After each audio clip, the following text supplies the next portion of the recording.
विदेश जाने वाले भारतीयों के लिए एक बड़ी खबर है। अब जर्मनी होकर जाने में वीजा का झंझट खत्म होने वाला है। तो क्या है इसके पीछे की पूरी कहानी, डिटेल में आपको सब कुछ बताएंगे। नमस्कार, मैं हूं आपके साथ प्रेरणा कौशिक। तो जर्मनी ने अब फैसला किया है कि भारतीय पासपोर्ट रखने वालों को अब जर्मनी में फ्लाइट बदलने के लिए ट्रांजिट वीजा नहीं लेना पड़ेगा। यानी अगर आप जर्मनी के एयरपोर्ट पर रुककर किसी दूसरे देश जा रहे हैं तो जर्मनी का अलग वीजा नहीं चाहिए होगा। तो पहले क्या होता था और अब क्या बदलने वाला है, सबसे पहले आप ये समझ लीजिए। तो अब तक अगर कोई भारतीय जर्मनी में फ्लाइट बदलता था तब भी उसे ट्रांजिट वीजा लेना पड़ता था और इसके लिए फॉर्म भरना, पैसे देना और कई बार इंतजार करना पड़ता था।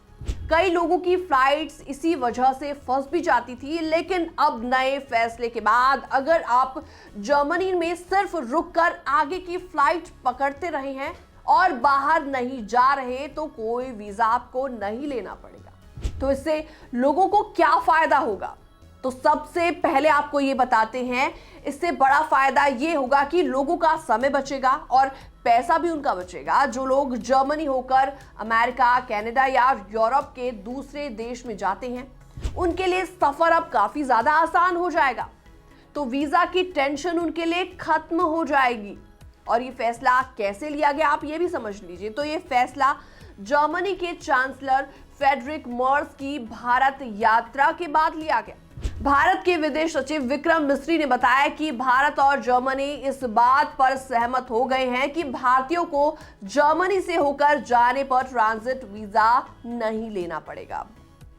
हालांकि अभी इसे पूरी तरीके से लागू करने के लिए कुछ सरकारी काम बाकी हैं।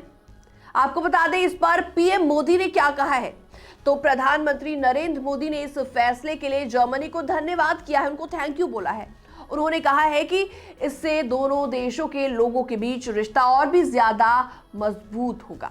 जर्मनी में पहले से ही लाखों भारतीय रहते हैं और काम करते हैं और इसलिए फैसला उनके लिए एक बहुत बड़ी राहत है।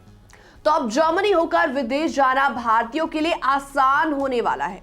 अब ना तो ट्रांजिट वीजा की टेंशन आपको लेनी पड़ेगी और ना ही बेकार की भागदौड़ आपकी होगी।